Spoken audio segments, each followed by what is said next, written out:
Banyak orang diajarkan bahwa agama adalah hal pertama dan paling penting dalam hidup.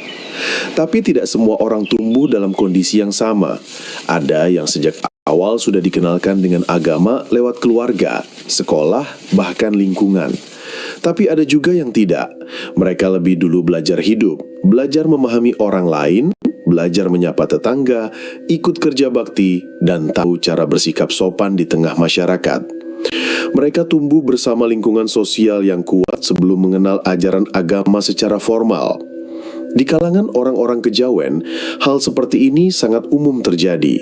Mereka tumbuh dalam budaya yang menghormati leluhur, menjaga hubungan antar sesama, dan mendalami rasa melalui tradisi. Tidak ada keharusan langsung mengenal nama-nama surah atau doa panjang dalam bahasa asing sejak usia dini. Penting, mereka faham etika hidup. Mereka tahu kapan harus bicara, kapan harus diam, dan bagaimana memperlakukan orang lain dengan hormat. Itulah ajaran pertama yang mereka dapat, sosial. Karena itu, saat seseorang kejawen masuk dalam pergaulan masyarakat yang sangat religius, seringkali mereka dianggap tidak tahu agama, tidak sholat, atau bahkan sesat. Padahal bukan karena mereka menolak agama, justru mereka tumbuh lewat jalur berbeda. Mereka mengenal manusia lebih dulu, bukan aturan. Masalah muncul ketika agama diajarkan tanpa mendahulukan nilai sosial. Banyak orang jadi faham teori agama, hafal bacaan doa, tapi kaku dalam kehidupan sosial. Tidak bisa menyapa tetangga, tidak peduli dengan orang susah, bahkan mudah mencaci orang yang berbeda pandangan. Seolah-olah yang berbeda itu pasti salah. Ini yang sering dikeluhkan oleh orang kejawen. Mereka melihat bahwa sebagian orang terlalu sibuk beribadah, tapi lupa menyentuh kehidupan nyata. Orang kejawen tidak anti agama. Mereka bukan ateis atau tak percaya Tuhan, tapi mereka punya cara berbeda dalam mendekatkan diri kepada Tuhan. Mereka lebih banyak diam, merenung, dan menyelaraskan hidup dengan alam sekitar. Mereka merasa bahwa Tuhan tidak hanya hadir dalam bangunan ibadah atau ritual tertentu, tapi dalam setiap nafas, dalam setiap rasa syukur, dan dalam hubungan baik dengan sesama makhluk. Sholat bagi mereka adalah konsep yang dalam, bukan sekedar gerakan dan bacaan. Sholat bisa terjadi kapan saja, di mana saja, selama hati itu bersih, penuh kesadaran, dan tidak menyakiti siapapun. Maka ketika ada yang bertanya, "Kenapa kamu tidak sholat?" Mereka bisa menjawab dengan tenang, "Saya sedang menjalankan sholat yang lain. Sholat menjaga tetangga, sholat tidak mencaci, sholat membantu orang tua, sholat tidak rakus, sholat menjaga ucapan." Tentu saja ini sulit diterima oleh sebagian orang yang hanya mengenal sholat sebagai ibadah wajib dengan format tertentu. Tapi bagi kejawen, hidup itu lebih luas dari sekedar gerakan ibadah. Mereka percaya jika seseorang menjalankan ajaran Tuhan, tapi tidak bisa hidup damai dengan sesama, maka yang dilakukan belum sempurna. Banyak juga kasus di mana seseorang baru belajar agama setelah dewasa. Namun karena tidak dibarengi dengan pelajaran sosial yang cukup, mereka jadi merasa paling benar. Setiap orang yang berbeda pandangan langsung dianggap kafir atau tersesat. Ini yang menjadi kekhawatiran di kalangan kejawen. Mereka tidak mau menjadi orang yang hanya bisa menghakimi, tapi tidak bisa memahami. Sebaliknya, orang kejawen lebih suka memahami dulu. Mereka mengamati, lalu merespon dengan tenang. Bahkan ketika dituduh tidak sholat, mereka tidak membalas dengan marah. Mereka tahu bahwa tidak semua orang paham perjalanan batin seseorang. Tidak semua orang bisa mengerti bahwa spiritualitas itu tidak bisa diukur dari gerakan lahir saja. Bukan berarti semua orang kejawen menolak sholat secara total. Ada yang tetap melakukannya, tapi dalam pengertian yang lebih luas. Mereka tidak hanya terpaku pada waktu atau arah kiblat, tapi pada niat dan kesadaran dalam hati. Mereka merasa Tuhan tidak terbatas oleh ruang dan waktu. Tuhan itu dekat, bukan jauh. Tuhan hadir saat seseorang jujur. Tuhan hadir saat seseorang tidak menyakiti orang lain, dan itu bagi mereka adalah bentuk sholat yang paling hakiki. Ada pula orang kejawen yang pernah mencoba menjalankan agama formal secara ketat, tapi di tengah jalan mereka merasa kehilangan arah. Bukan karena ajaran agamanya salah, tapi karena lingkungan yang mereka masuki terlalu sibuk mengatur, menilai, dan menekan. Mereka rindu kebebasan dalam berhubungan dengan Tuhan, seperti yang dulu mereka rasakan saat masih menjalani tradisi Jawa yang tenang dan tidak menghakimi.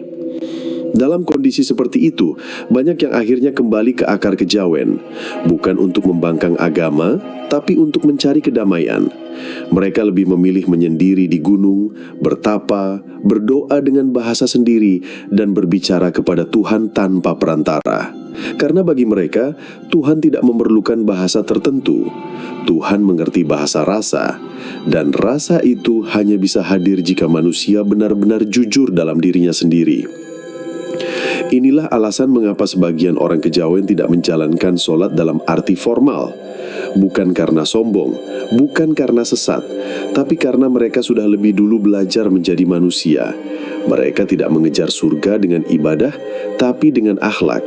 Mereka tidak takut neraka karena tidak sholat, tapi takut jika menyakiti sesama makhluk.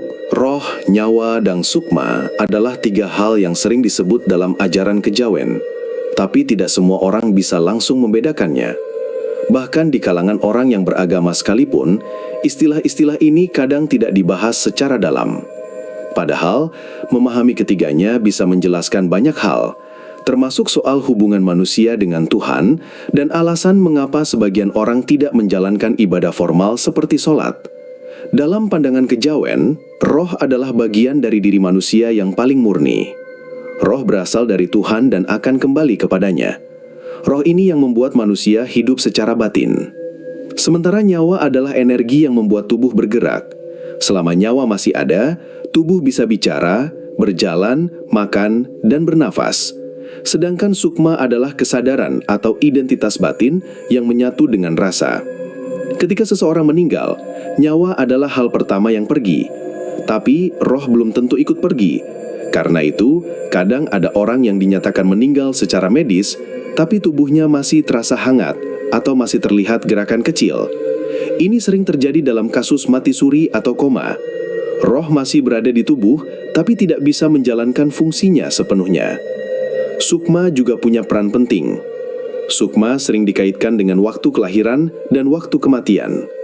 Dalam kepercayaan kejawen, ketika seseorang lahir, sukma hadir sebagai penanda hidup. Tapi jika roh sudah pergi dan tubuh sudah tidak bergerak sama sekali, maka sukma juga ikut hilang. Sukma adalah penanda terakhir bahwa seseorang masih ada dalam dimensi kehidupan.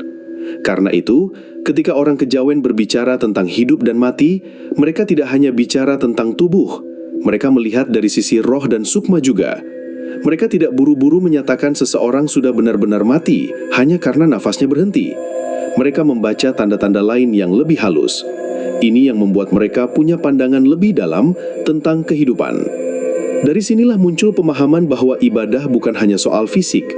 Sholat dalam pandangan kejawen harus melibatkan roh, nyawa, dan sukma. Jika tubuh yang bergerak, tapi roh tidak ikut hadir, maka ibadah itu dianggap kosong. Jika hanya membaca doa, tapi tidak ada rasa, itu belum disebut menyembah Tuhan. Karena itu, banyak orang kejawen merasa tidak cukup hanya dengan melakukan gerakan formal. Mereka ingin menghadirkan roh dan sukma dalam setiap ibadah. Tapi mereka juga sadar bahwa tidak semua orang bisa memahami ini. Sebagian orang lebih terbiasa menjalankan aturan agama yang sudah baku. Tidak masalah, tapi orang kejawen memilih jalan yang berbeda. Mereka lebih menekankan pada kehadiran batin, bukan hanya kehadiran tubuh. Mereka ingin agar apa yang dilakukan benar-benar lahir dari kesadaran, bukan karena tekanan atau kebiasaan. Mereka percaya bahwa Tuhan tidak hanya melihat tubuh, Tuhan melihat niat, rasa, dan ketulusan.